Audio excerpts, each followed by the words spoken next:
இன்று உலக சுற்றுலா தினம். வேளாண் சுற்றுலாவை கொண்டாட வேண்டிய நேரம் இது. வேளாண் சுற்றுலா மூலம் விவசாயிகளுக்கும் சூழலுக்கும் எதிர்காலத்திற்கும் என்னென்ன நன்மைகள், இது குறித்து ஒரு செய்தி தொகுப்பை பார்க்கலாம்.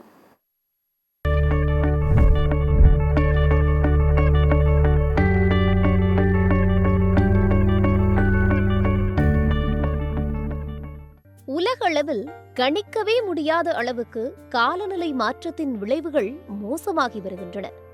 அசூர வேகத்தில் அழிக்கப்படும் இயற்கை வளங்கள் ஒரு கட்டத்தில் இல்லாமல் போனால் என்ன செய்யும் இந்த மனித இனம்? இயற்கையை போலியாக நேசித்து அதனை அழிக்கும் கூட்டத்திற்கு மத்தியில் இயற்கையை உண்மையாக காதலிக்கும் கூட்டத்திற்காக வேளாண் சுற்றுலா தலங்கள் ஆங்காங்கே முளைக்க தொடங்கியுள்ளன.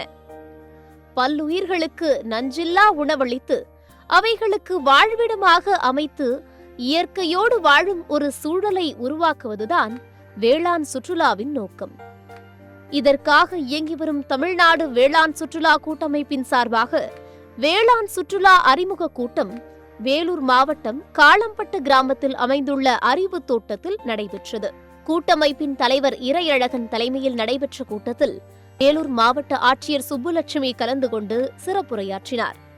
விவசாயம் பற்றி எதிர்வரும் தலைமுறையினர் தெரிந்து கொள்வதற்கு வேளாண் சுற்றுலா ஒரு நல்ல முயற்சியாக இருக்கும் என்கிறார் மாவட்ட ஆட்சியர் சுப்புலட்சுமி. இது ஒரு நல்ல முயற்சி. நம்முடைய விவசாயிகளுக்கு அவர்களுடைய வருமானத்தை பெருக்குவதற்கும் அதை போல விவசாயம் பற்றி எதிர்வரும் தலைமுறைகள் தெரிந்து கொள்வதற்கும் இது ஒரு நல்ல முயற்சியாக இருக்கும். நாங்கள் விவசாயிகள் குறைதீர்ப்பு கூட்டத்தில் இந்த ஐயா அவர்களை எல்லாம் பேச சொல்லி இப்படி ஒரு வேளாண் சுற்றுலா, இப்படி ஒரு நல்ல முயற்சிகள் எல்லாம் பிற மாவட்டங்கள் செய்து கொண்டு இருப்பதை அவர்களுக்கு அறிமுகப்படுத்தும் விதமாக செய்கிறோம். அதை போல பிரஸ் ரிலீஸும் கொடுக்கிறோம். 1,00,000 வேளாண் சுற்றுலா தலங்களை உருவாக்க திட்டமிட்டிருக்கும் தமிழ்நாடு வேளாண் சுற்றுலா கூட்டமைப்பு அதன் மூலம் 10 லட்சம் பேருக்கு வேலை வாய்ப்பை உருவாக்க முடியும். அவையும் இயற்கையை சிதைக்காத வேலை வாய்ப்பு என்கிறார் வேளாண் சுற்றுலா கூட்டமைப்பின் தலைவர் இறையழகன்.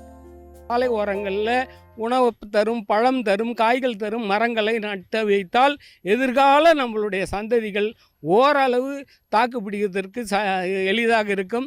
இதை தான் இந்த நேரத்தில் வற்புறுத்த விரும்புகிறேன். வேளாண் சுற்றுலா இப்போ உலகம் முழுதும் வேகமாக பரவி கொண்டிருக்கிறது. உலக அளவில் இத்தாலி முன்னிலையில் இருக்குது. அவங்க ஒரு 50 ஆண்டுகளுக்கு முன்னே அவர்களுடைய உழவர்களுக்கு வேளாண் சுற்றுலாவினுடைய முக்கியத்துவத்தை உணர்ந்து அவர்கள் கற்றுக் கொடுத்தார்கள். இன்று இத்தாலியில் ஒரு 50,000 வேளாண் சுற்றுலா நடுவங்கள், 50,000 உழவர்கள் இந்த வேளாண் சுற்றுலாவை நடத்தி கொண்டிருக்கிறார்கள். காரணம் என்னென்னா, இந்த வேளாண் சுற்றுலா நம்ம மலைப்பிரதேசம் மற்ற இடத்துல போயிட்டு நம்ம சூழலை சிதைத்து உல்லாசம் அனுபவிக்கிறத விட இந்த இயற்கை சூழலில் நம்ம இது மாதிரி பச்சை நடுப்புற இந்த வேளாண்மையை கற்றுக்கொள்வது, சில ஏந்துகளை சில இதில் குளிக்க பம்ப் செட்டு குளிகள், மாட்டு வண்டியில் பயணம் பண்ணுறது, குதிரை வண்டியில் பயணம் பண்ணுறது, டிராக்டரில் பயணம் பண்ணுறது, இது மாதிரி மண் குளியல் பண்ணுறது, பம்ப் செட்டு குளியல் பண்ணுறது, இது மாதிரி எல்லாம் இது மாதிரியான அம்சங்கள் நிறைந்தது தான் வேளாண் சுற்றுலா. இதை நம்ம பண்ண சொல்ல இந்த பண்ணையை தேடி வரவங்க, இது மாதிரி பண்ணையை நம்மளும் அமைக்கலாம் அப்படின்னு சொல்லிட்டு அவங்களுக்கு எண்ணம் வரும். வரவங்களுக்கு நம்ம தோட்டத்தில் விளையிற விளைபொருள்களை நல்ல விலைக்கு, அவர்களுக்கு கட்டுப்படியான விலைக்கு விற்பதற்கும் ஒரு வாய்ப்பு. இதை ஏன் தெரியல, இந்தியாவில் மகாராஷ்டிரம் ஏற்கனவே ஒரு 20 ஆண்டுக்கு முன்னே அவங்க மகாராஷ்டிரா வேளாண் சுற்றுலா வளர்ச்சி கழகம்னு ஒரு துறையை அமைச்சிருக்கிறாங்க. இப்போ தான் நாங்கள் தமிழ்நாடு அரசுக்கு கொண்டு போயிருக்கோம். அவங்க இப்போ அதை பற்றி ஆய்ந்துன்னு இருக்காங்க. வேகமாக முடிவெடுக்க வேண்டும் தமிழ்நாடு அரசு வேளாண் சுற்றுலாவை பற்றி. எங்களுடைய கணிப்புப்படி தமிழ்நாட்டில் 1,00,000 பண்ணைகளை இந்த வேளாண் சுற்றுலாவுக்காக மாற்ற முடியும். இன்னும் ஒரு 5 ஆண்டு 10 ஆண்டுகளில் ஒரு 10 லட்சம் பேருக்கு எளிதான எந்த இயற்கையும் சிதைக்காத வேலை வாய்ப்பை நம்மளால் உருவாக்க முடியும். இதை தமிழ்நாடு அரசு வேகமாக அவசரகதியாக இதை முன்னெடுக்க வேண்டும் என்று இந்த நேரத்தில் கேட்டுக்கொள்கிறோம். வேளாண் சுற்றுலாவை விவசாயிகள் மத்தியில் கொண்டு சேர்க்க வழிகாட்டுதல்கள் உருவாக்கப்பட்டு வருவதாக கூறுகிறார் வேளாண் துறை செயலாளர் அபூர்வா. சுற்றுலாவை தான் அதான் சொன்னேன். நான் இங்கே இந்த கார்த்தால் அந்த பேம்ப்ளெட் பார்த்த உடனே இதற்கான கைட்லைன்ஸை ரெடி பண்ண சொல்லியிருக்கேன். விரைவில் அதற்கான ஒரு கொள்கையை அரசு வெளியிடும். இந்த மண்ணையும் மக்களையும் காப்பாற்ற இயற்கை வேளாண் முக்கியம். அந்த இயற்கை வேளாண் மீது விழிப்புணர்வு ஏற்படுத்த வேளாண் சுற்றுலா நிச்சயம் உதவும் என்கிறார் பெண்மணி ஒருவர். மக்களுக்கு வந்து வேளாண்மையில பற்றின ஒரு விழிப்புணர்வுக்காகவே அதுவும் நம்மளோட அரசாங்கம் முன்னெடுத்து இதை பண்ணும்போது மக்களோட பார்வை வந்து ரொம்ப ஈஸியாக வந்து வேளாண்மை மேலே வந்து விழும். வேளாண்மைங்கிறது நமக்கு ரொம்ப முக்கியமானது. அதுலேயும் நாங்கள் வந்து இயற்கை வேளாண்மை பண்ணிகிட்ருக்கோம். அதில் வந்து இப்போ நம்மளோட இந்த தமிழ்நாடு சுற்றுலா அமைப்பு சார்பாக விவசாயிகளை கூட்டிகிட்டு வந்து அவங்களுக்கு சில அறிவுரைகள் கொடுக்கும்போது சில வழிநடத்துதல் இருக்குது நமக்கு. அதில் எதை மாதிரியான நம்ம பண்ணை அமைப்பை வச்சுக்கலாம். இடையில வந்து நமக்கு ரசாயன கலப்பு உரங்கள் நமக்கு வந்ததுனால தான் நமக்கு ரொம்ப ஈஸியாகிருச்சு. ரசாயன கலப்பு நடத்தும் போது நமக்கு ஈஸியாக இருக்குதுங்கிறத போக போக போக நம்மளோட மண் வந்து மலடாயிருச்சு அப்படிங்கிறது ஒரு புரிதல் இல்லாமல் போச்சு. எல்லாமே ஒரு தொடர்ச்சி தான். மண் மலடாச்சு, மண் மலடானதுனால பெண்கள் மலடானோம், குழந்தைகள் இல்லாமல் போச்சு. அதுக்கான குழந்தை பேரு மருத்துவம்னு உருவாச்சு நிறைய பிரச்சனைகள் உருவாகிட்டே இருக்கு.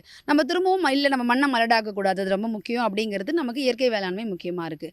அதுலேயும் இந்த விவசாயிகளை கூட்டிகிட்டு வந்து நம்ம இந்த சுற்றுலா காமிக்கும் போது அவங்களுக்கு நிறைய விழிப்புணர்வுகள் ஏற்படுது, நிறைய விஷயங்கள் தெரிஞ்சுக்கிறாங்க, நிறைய விஷயங்கள் வந்து அவங்க பண்ண கற்றுக்குறாங்க. இப்போ நம்மக்கிட்ட வந்து பார்த்திங்கன்னா இயற்கை வேளாண்மையில் வந்து நம்ம எப்படி தற்சார்பு வாழ்வியல் பண்ணை எப்படி நடத்தலாம் அப்படிங்கிறதுக்கு. தற்சார்பு வாழ்வியல் பண்ணை அப்படிங்கிறது எனக்கான தேவைகளை நான் பூர்த்தி பண்ணிக்கிறேன், நான் உற்பத்தி பண்ணி நான் பூர்த்தி பண்ணிக்கிறேன், எனக்கு மீதமானதை நான் மற்றவங்களுக்கு கொடுக்குறேன் அப்படிங்கிறது தான். ஒரு மனுஷன் உயிர் வாழறதுக்கு தேவையானது உணவு, உடை, இருப்பிடம், அது நம்ம இடத்துல நானே என்னால் எடுத்துக்க முடியும் அப்படிங்கிறதுக்கான ஒரு அமைப்பு தான் நாங்கள் ஒரு மாதிரி தான் நாங்கள் இங்கே வந்து அமைச்சிருக்கிறோம். இந்த வியாபார உலகத்தில் விவசாயிகள் உழைப்பை மட்டுமே நம்பி இருக்க முடியாது. கூடுதலாக வருமானம் கிடைப்பதற்காக ஓர் வழிமுறைதான் இந்த வேளாண் சுற்றுலா என்கிறார் அறிவு தோட்டத்தின் உரிமையாளர் செந்தமிழ் செல்வன்.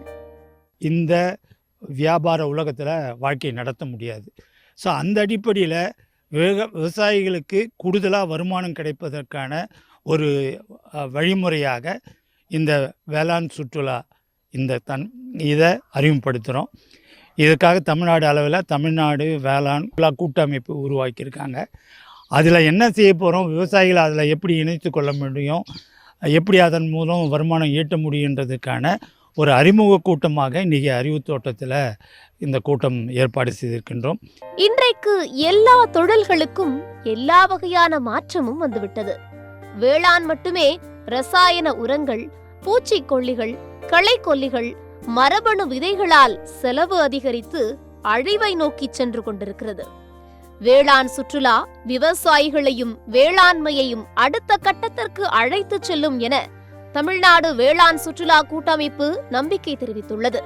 சத்தியம் செய்திகளுக்காக வேலூர் மாவட்ட செய்தியாளர் பிரீத்குமார் மற்றும் ஒளிப்பதிவாளர் சுதாகருடன் ஃப்ரைடே ஃபார் ஃபார்மர்ஸ் இயக்கம்.